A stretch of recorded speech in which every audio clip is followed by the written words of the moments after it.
We live in the age of ultra fast lenses, and things are getting real crazy real fast. Just a decade ago, if you told me that I could buy an affordable lens faster than f1.2, I might say something like, you mean f2? But here we are, and there's a newly released TTArtisan 35mm F0.95 lens. You heard that right, 0.95, and it's for APS-C mirrorless cameras.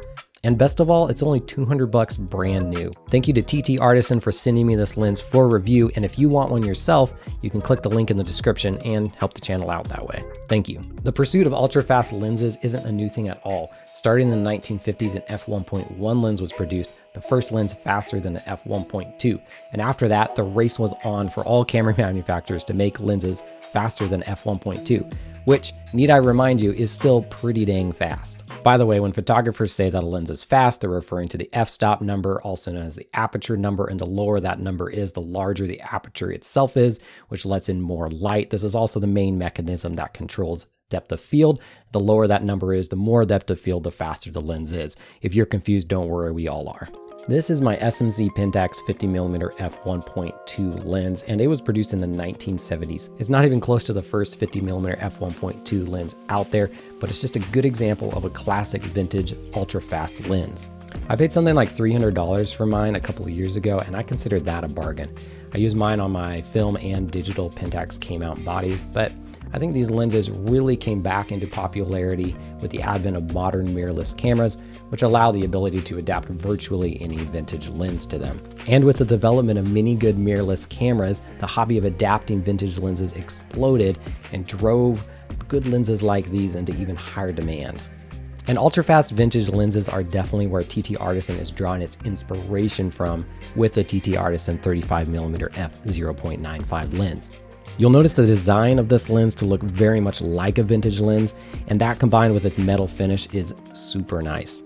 This zebra pattern, by the way, is not painted on, it's actually cut into the metal the same way that my Ostgena vintage lens is, and it's just a super cool look and way to give you something to grip on while changing the aperture or focusing. So it's pretty and functional.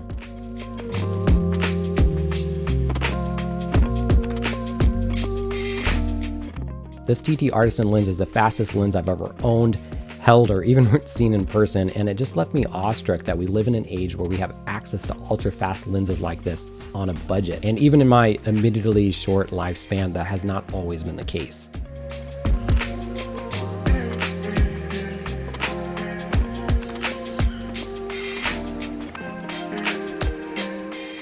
Ultra-fast lenses aren't without their trade-offs though. Of course, the ideal lens for a photographer would be a lens that had all focal lengths, it could shoot at all apertures, including ultra-fast apertures, and then at those apertures, it would be super sharp.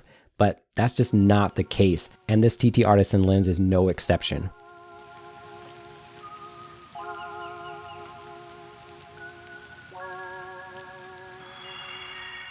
Wide open at f0.95, which most of these images were taken at, the lens is quite soft. Though I'd argue for people who understand how difficult it is to make a lens usable at this aperture, I think you'll find the results more than acceptable.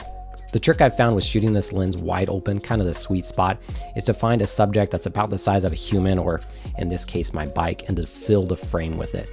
At that distance, the separation is quite nice and the center is still sharp enough. I think it's definitely usable.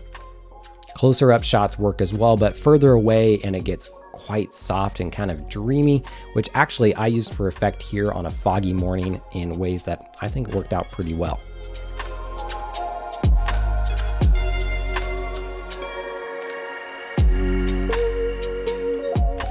Of course, depth of field is only one of the advantages of a fast aperture, and the other one is the light gathering ability, which for me is kind of a bigger deal, especially since I shoot with older digital cameras that kind of struggle at the higher ISOs. Here I was able to take a picture in very dark settings before sunrise with a Fujifilm X-M1, a first generation X-Trans sensor, and I did not have to bump up the ISO to some crazy amount to get it.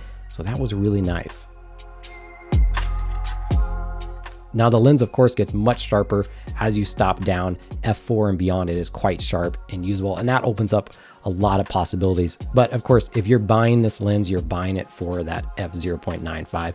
So that's what I really wanted to highlight here. And then wide open, I think you have a lot of creative options, as I hope I've demonstrated here. And it's just really cool to own such a fast, ultra fast lens. If you're interested in stretching your budget even more if you don't have a lot to pay, then check out this video I made of the cheapest portrait lens that TTArtisan makes. I found it to be quite nice. I'll see you over there, and until next time, happy snapping.